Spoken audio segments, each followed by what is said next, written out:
I'd like to welcome Kim McDaniel here to our sixth and final session of our face-to-face social media marketing summit today. Kim is the digital director for the Salt Lake Tribune.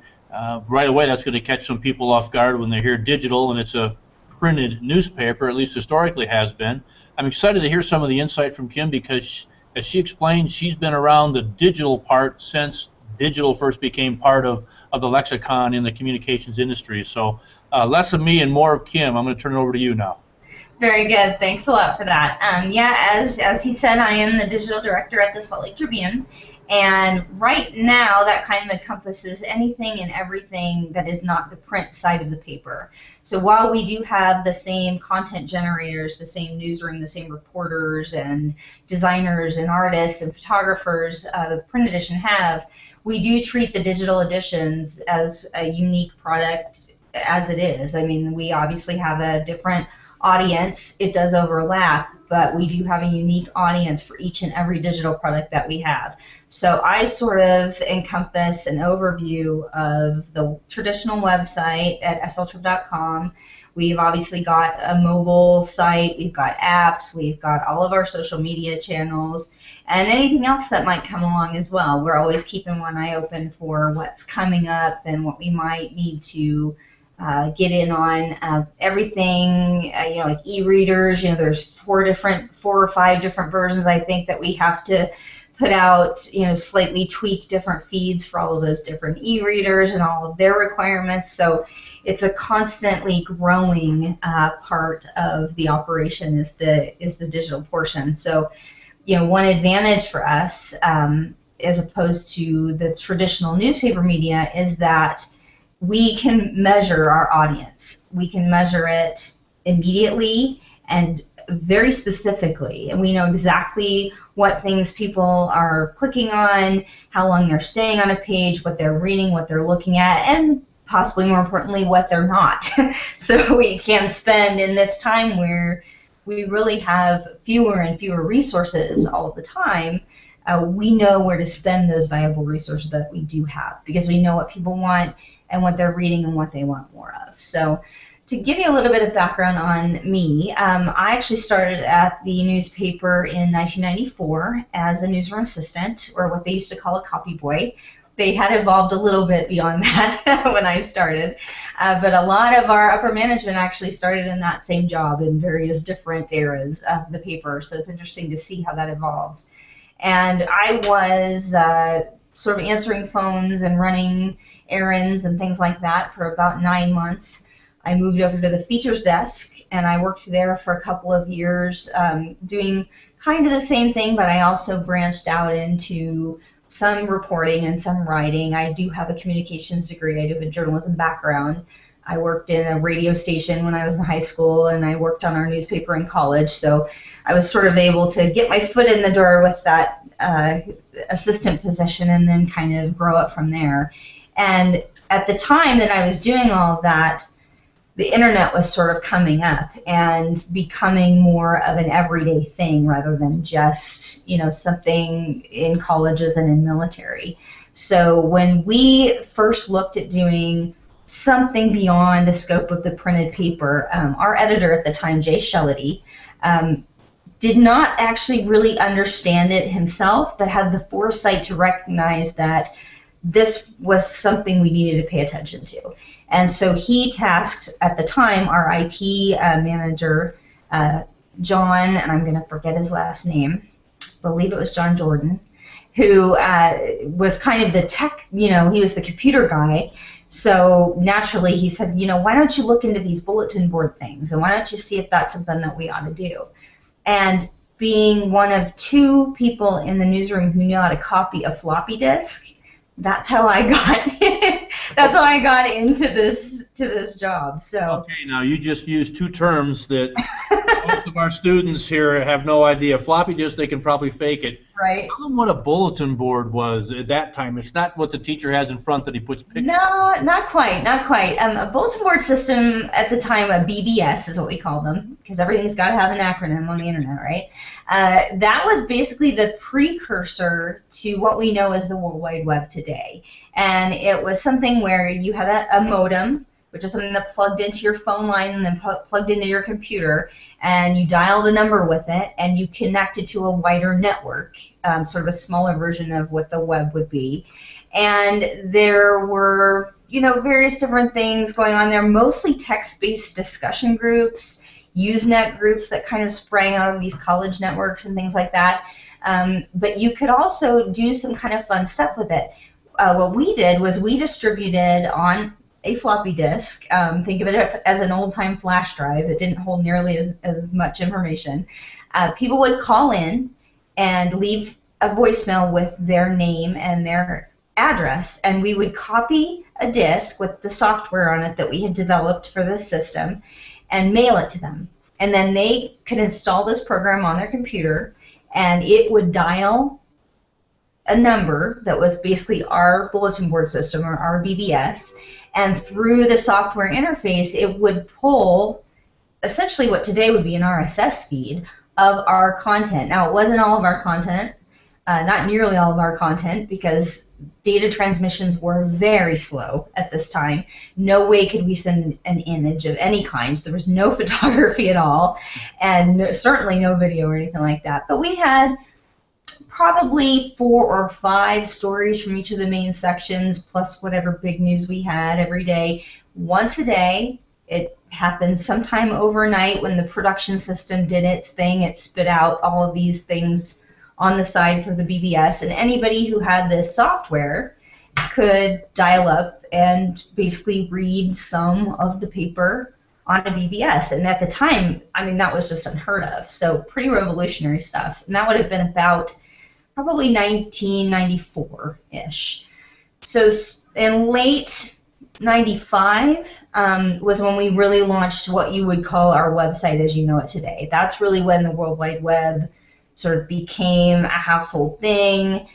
People started to, things like AOL and Prodigy sprang up. You had some local providers like Xmission come into play where you can actually get internet access from home. It was a little bit more reliable. And there was a platform that everybody could build on with HTML and an actual browser as you know it today that was common. Instead of everybody building their own little pieces of software like we did with the BBS, everybody could program with the same language. And that was pretty revolutionary, because then you're on an even playing field, but also you have collaboration.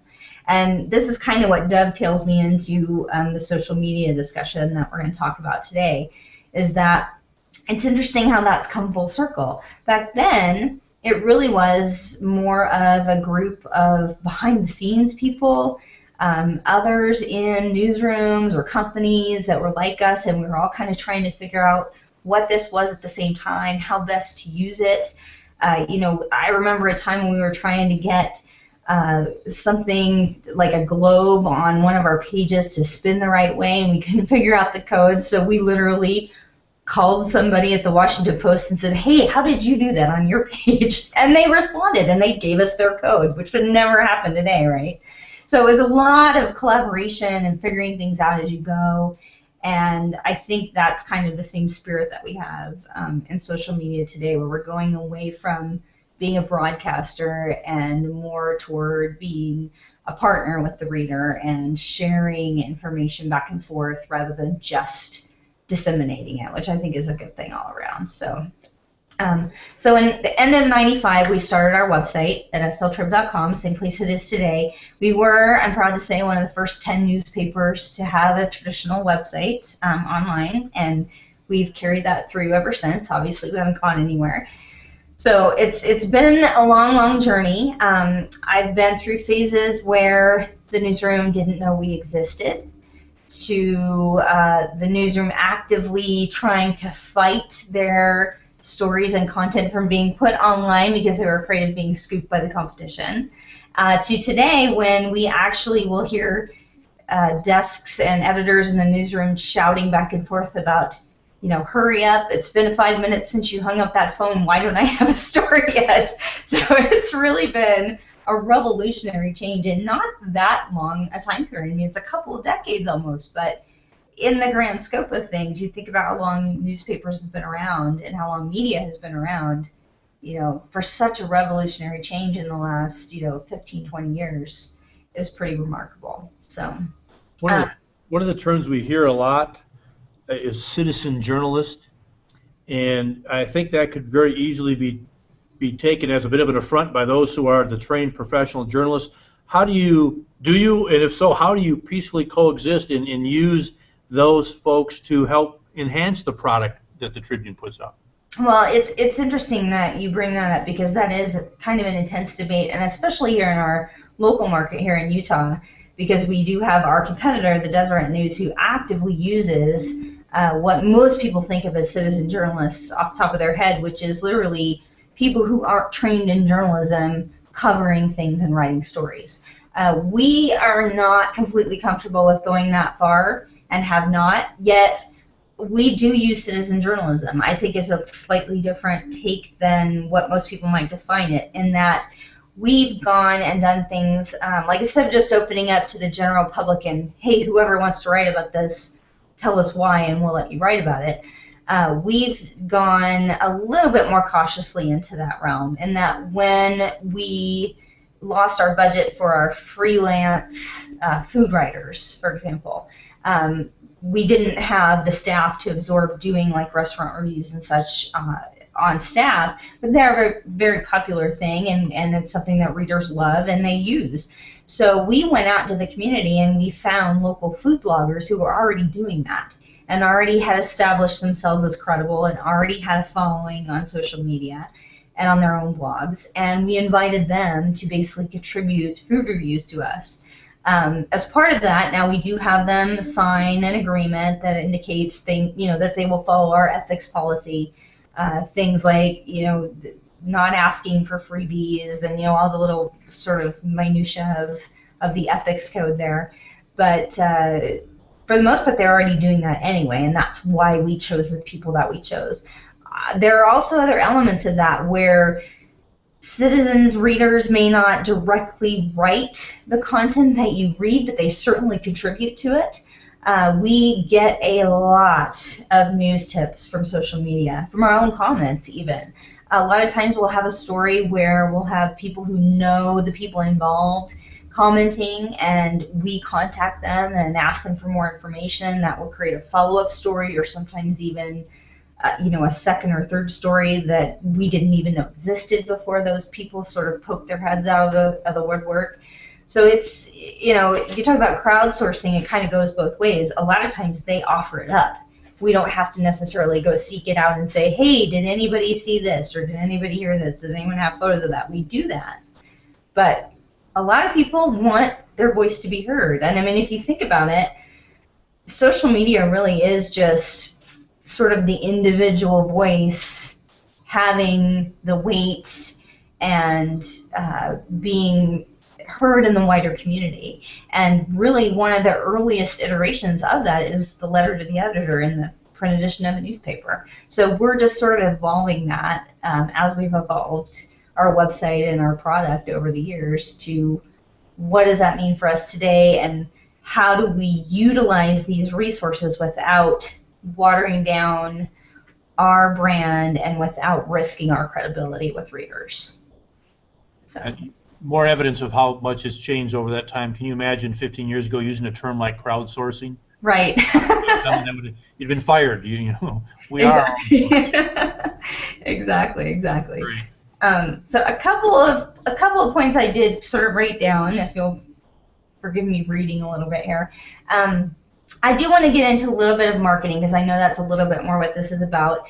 I'm on the content side of things, so I'm not traditionally marketing, an individual product per se, but we're basically practicing brand marketing all the time. I mean, that's what we do. Our content is what we sell. Our reputation is what we have to uphold. So those are what we use social media for the most part, because again, with our resources, or lack thereof, we're not doing advertising like we used to. We're not running TV ads. We're not running radio commercials. It really is a word of mouth thing, and we are riding on the reputation of the name of the Salt Lake Tribune.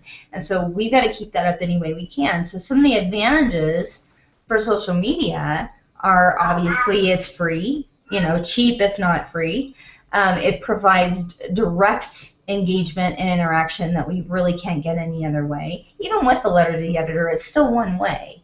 So in this case, we can actually go back and forth with somebody.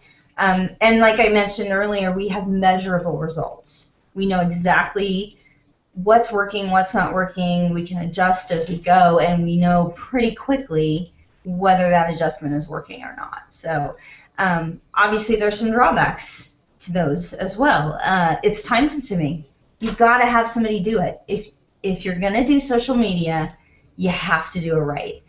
People know when you're phoning it in.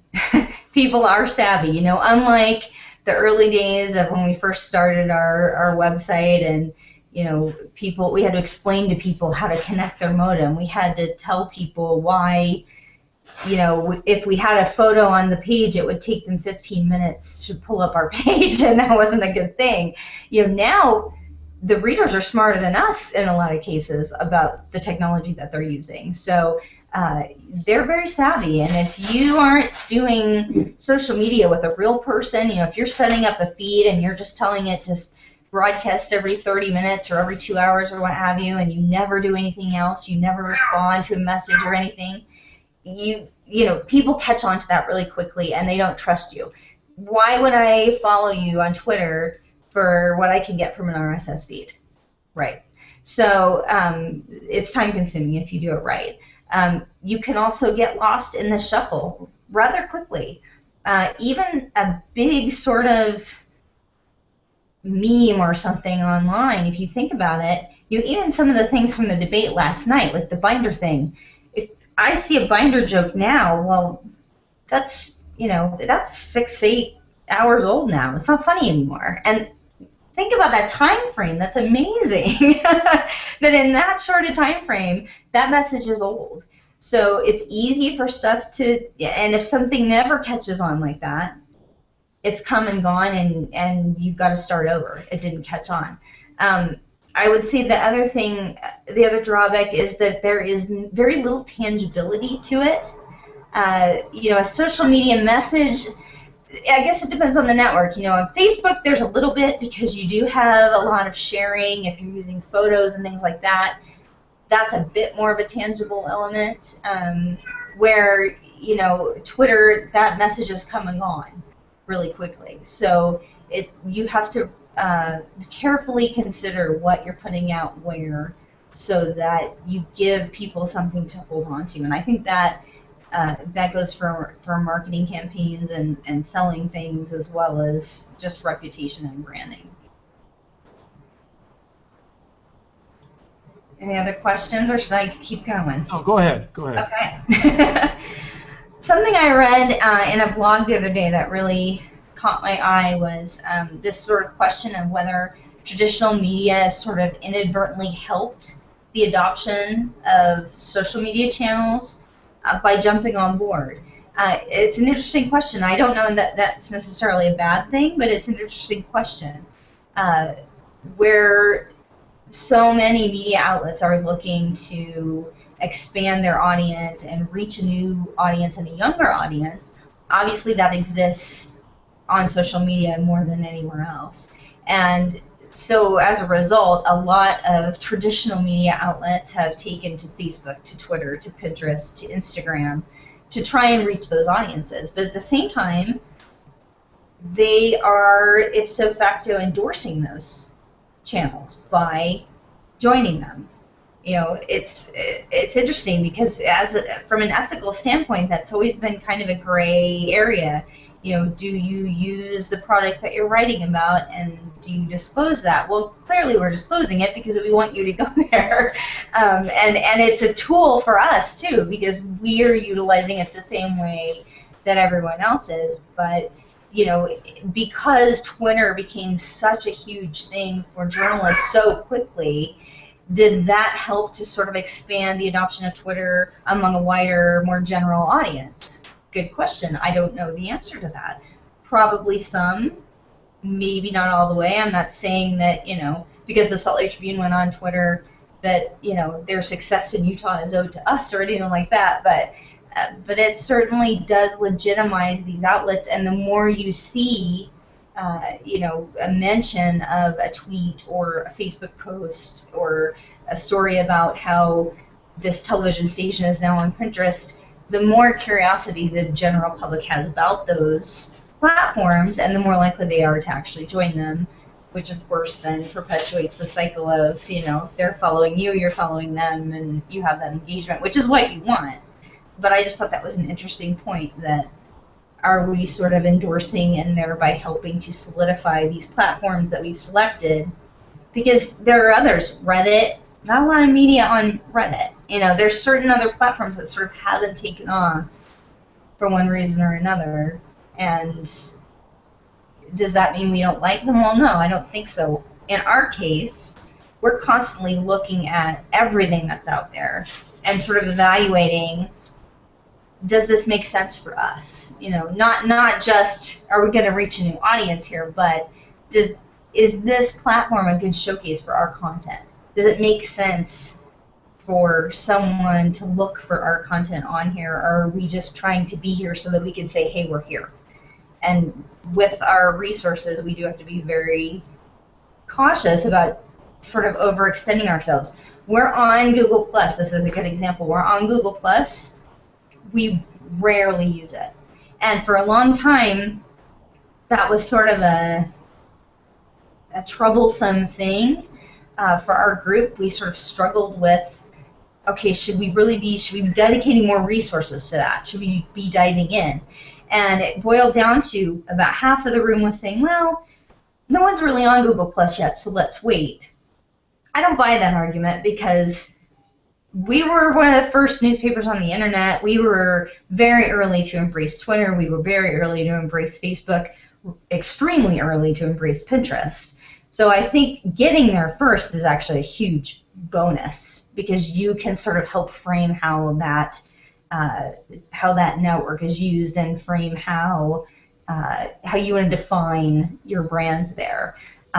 So that we sort of pushed aside and went, well, does it make sense for our brand? What is it? And because at the time Google Plus was still evolving so much, we decided to hold off, and we're still kind of on the sidelines there.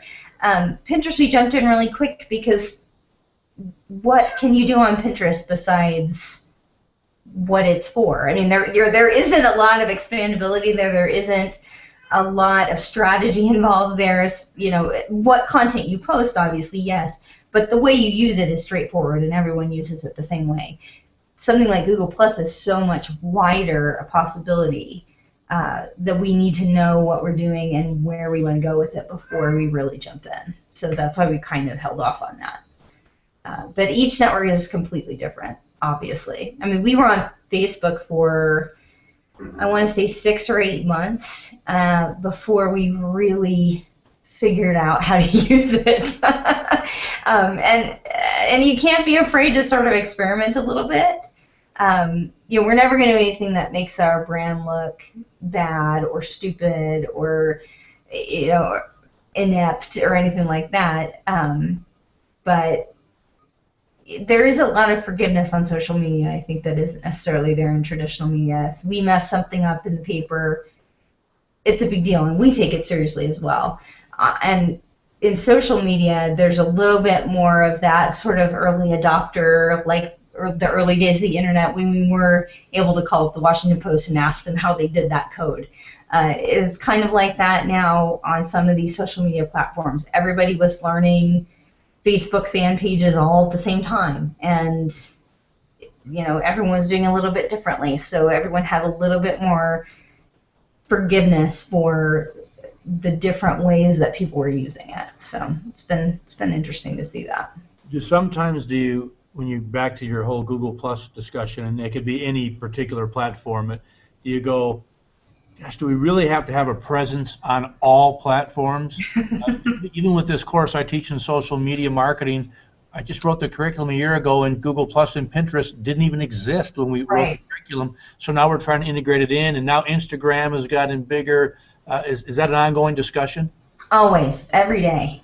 And there will be platforms that we dismiss and then we revisit later. And there are platforms that we embrace and then maybe second guess whether we should be there later on. I think it's constantly evolving. I mean, there are always new platforms out there that we could be using. So we have to be very aware of everything that's going on. Things that are obvious, like Twitter, I mean, there was no question that we were going to do that. Twitter is a broadcast medium now, I mean, like it or not. So there are things like Pinterest where we're constantly reevaluating. We jumped into that very early because we saw potential with our visual stuff on our website does very, very well. Anytime we have a gallery, we get thousands and thousands of page views to that gallery for days on end, even after we've sort of had the SEO bump from Google and that sort of thing, because those are things that people share. So we recognized right away that that was a way for people to continue to share the imagery on our site that they were already responding to. So I would say that we certainly don't feel like we need to be on everything. And the way that we evaluate that is to look at what we know about our audience, because as we said a couple times, it's measurable and immediate. We know what people respond to and what they don't. So we know where the holes are in our broadcasting, so to speak. We know where we can improve and get more of certain types of content out there to certain audiences. And when we see a way to do that, that's when we really jump on something really early. Pinterest really hit a lot of points for us. You have the visual thing and the sharing thing, like I mentioned. We also are only about 30% of our audience on our website is female. And as you probably know, Pinterest is something like 85% female, or so. I think that's dropped a little bit, but it's somewhere in the 80s. So, it was a secondary thought for us, but it was certainly part of the equation, and why we went on there so quickly is there were sort of three big things that we were looking to get and looking to push from our website. Gaining female audience, more sharing, and images, and that hit all three of them all at once. So that was a no-brainer for us. I think something to think about too is that, especially within the newsroom and having come up through all the different attitudes from people who were just absolutely adamantly against social media to those who really embrace it. And those still exist today in our newsroom on both ends of the spectrum. Although I'm happy to say we have more embracing than resisting at this point. But something we try to stress is that they really can complement each other quite well. Obviously, we use them quite a bit to drive one another. You can use social media to reach a new audience, but you can also use traditional media to promote your social channels. We have in our masthead every day, we have our Facebook and our Twitter logo and our address there. We have on our website, along with every story, we have at the bottom the reporter, if they're on Twitter, if they're on Facebook, Google+, they put all that almost like a tagline in their stories.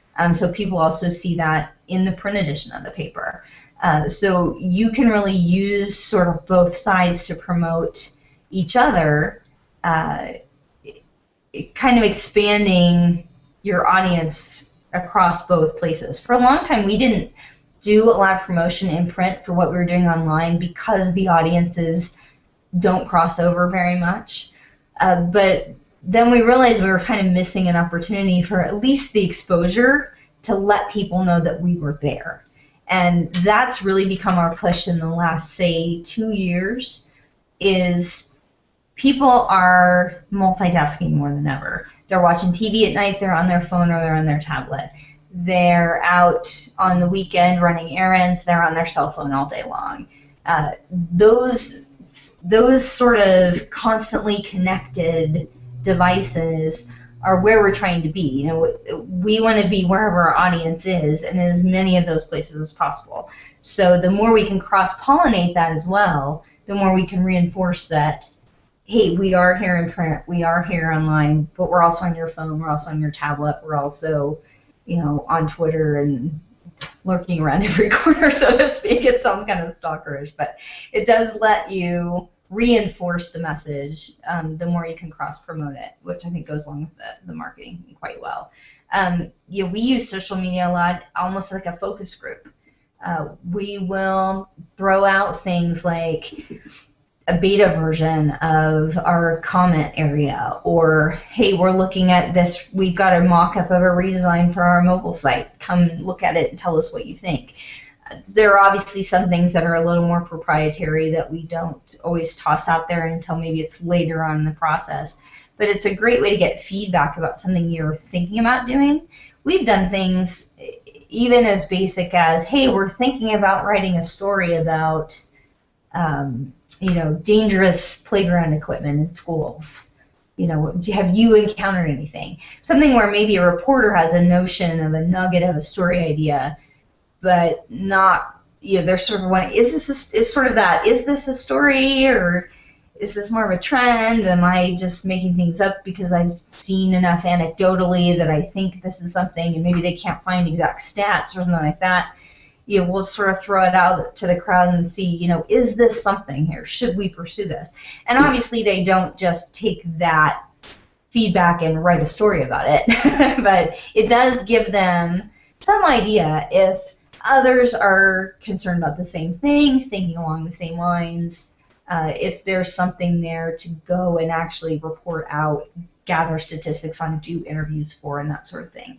And so in that way, the focus group of social media has really helped us. And once we sort of explained to the reporting staff how they could really utilize the audience in social media, I think that's when they really grabbed onto it. We had a lot of resistance from people who were concerned that it was just some additional task that they were going to have to do in their already busy day that was just going to add work.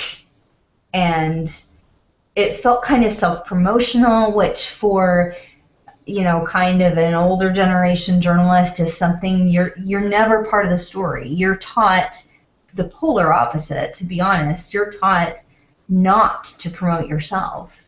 And so now we're asking them to do that in a way with social media, and a lot of the older generation newsroom is very resistant to it because it's just against the grain of everything they've been taught. But once they see that it's not just additional work, it's something where they can actually converse with their readers, get feedback from them immediately, but also get story ideas, get follow-ups, find people that they can interview. They've really embraced the concept of social media in a way that, there's a lot of them that have used Twitter and Facebook in ways that we never thought of. But they just went out there and tried it and it worked. So so we've tried to encourage that quite a bit. I think the thing I like that I've heard is you've taken something that many may have looked at, and I think did look at, as a threat to their job, and rather than giving into the threat or pushing it away, have found ways to ultimately improve your product, which is disseminating news by using other medium. And I'm not sure that every industry, or even every newspaper for that matter, has taken that approach. Yeah, that's very true. I think everyone's sort of coming around to that. There are different policies, obviously. There are some that are more cautious, like the Associated Press has a policy where if you retweet something, you have to use MT instead of RT, otherwise it's considered an endorsement. We've never gone that way. The way we've described a retweet to our journalists is think of it as a quote, because the users who are using Twitter understand what that means and that it didn't come from you. I think a lot of it has been a learning curve, frankly. I think some of the upper management at some of the news organizations that have set some of these more conservative policies have done so because they don't engage in those platforms and they don't necessarily understand exactly how the interaction works and err on the side of caution, as they say, and a lot of them have. But at the same time, a lot of those organizations that were that way have dropped those walls and have encouraged their individual journalists to really use social media for what it's there for. And that's encouraging to see. I think there was a lot of fear at first. Like you said, it was a threat. and still is for some people. And frankly, it really still is for the industry. But I think as users and readers become more savvy, it becomes less so, because you see things like, I have an infographic here actually that talks about how, and I'm going to try and figure out how to share my screen if I can figure this out, but it talks about how social media in some ways seems to be replacing traditional journalism for a lot of people as a news source. And that sentence right there is something that scares the life out of a lot of journalists in our newsroom.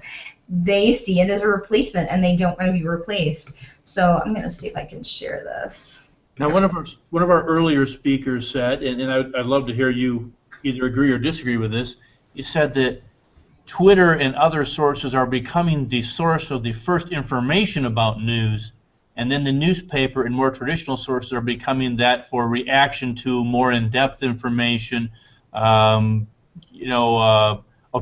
pieces, if you will. I could see that, and that's what we would call analysis. That's definitely true, but I also think that while the initial sort of breaking news of Michael Jackson has died may come from social media, the details are still coming from traditional media because those still have to be reported.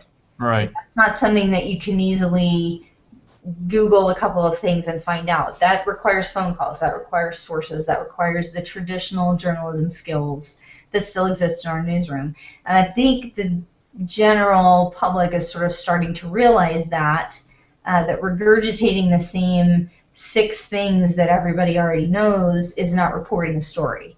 Sure. So, and there are a lot of things that are inaccurate. I'm going to scroll to the bottom of this. This is a little infographic that I picked up off of schools.com, and they are actually a marketing firm, but there's some interesting information here, and I did vet this out, and it's about 6 months old, but it's still mostly true. This little stat here at the bottom where it says nearly half of people have heard breaking news via social media that turned out to be false. And we've all heard, the celebrity deaths that were misreported and things like that. But there are also things like there's so many spoof accounts. We actually had a case where there was a spoof account of a BBC account on Twitter that reported something that had happened. There was an assassination in North Korea. And there were several legitimate news outlets that retweeted that out, not realizing that that was a fake account. Sure. So there are things like that because social media happens so quickly and there's so little vetting by most of the sources out there. It's interesting how seconds become minutes and everyone's panicking because we're not passing along the information, but verification is still number one. It's still got to be true. It's got to be true. And those few minutes while you're waiting to verify something can just be agonizing, but they make all the difference. And like this sort of pro and con thing talks about, the pros of it are immediacy. Everybody can report what's going on. Things get disseminated very quickly, but at the same time, you have inaccuracies, you have missing facts, you have sometimes compromising of journalistic integrity because people do rush to send something out and then have to sort of backtrack and say, oops, sorry, that wasn't true. You also have the possibility of amateurs putting themselves in harm's way. You might have people going out into scary weather or going to a crime scene or something to try and report something when, not to sound flippant, but it's best left to the professionals. They know what they're doing. They know how to stay safe. They know who the police contacts are and that sort of thing. But that said, this is interesting how many stories have been broken via social media. And you can, there are certain things like with the celebrity deaths where it's not verified for 10 or 15 minutes by a traditional outlet. It's so, okay, they got lucky. Or did they actually scoop us? Well, I give them the benefit of the doubt. They probably scooped us. Maybe because they don't have to verify it as many times as we do. But I think you got to give it to them on that. So.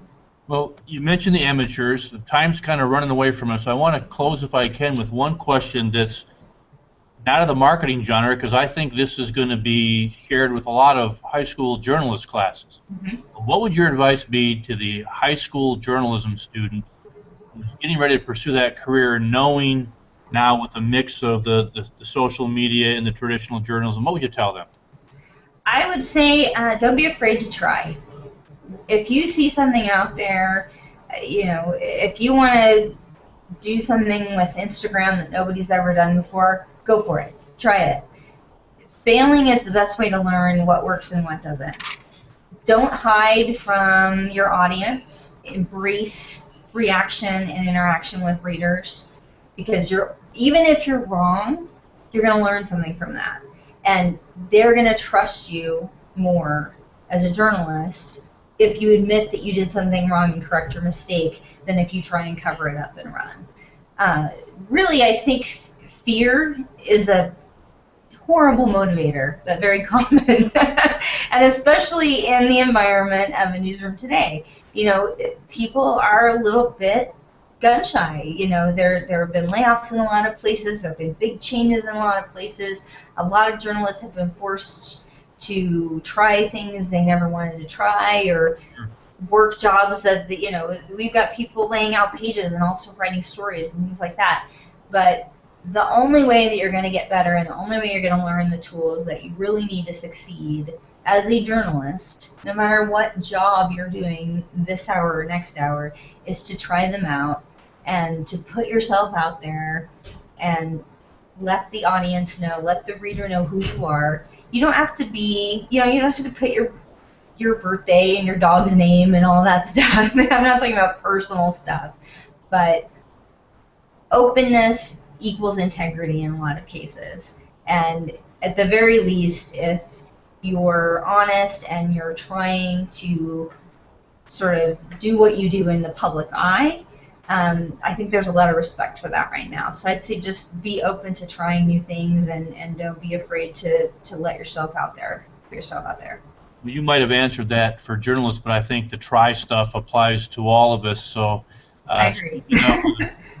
trying all this craziness here, I want to thank you again, Kim. Again, it's Kim McDaniel from the Salt Lake Tribune. I want to thank you for taking the time out. I know, like everyone, your schedule is busy, and to dedicate that time to some high school students to help them get some insight says a lot about, again, trust and integrity on your end. So we appreciate that. My pleasure. It's I been hope fun. you have a great rest of the day. Thank you, you too. Thanks. Okay.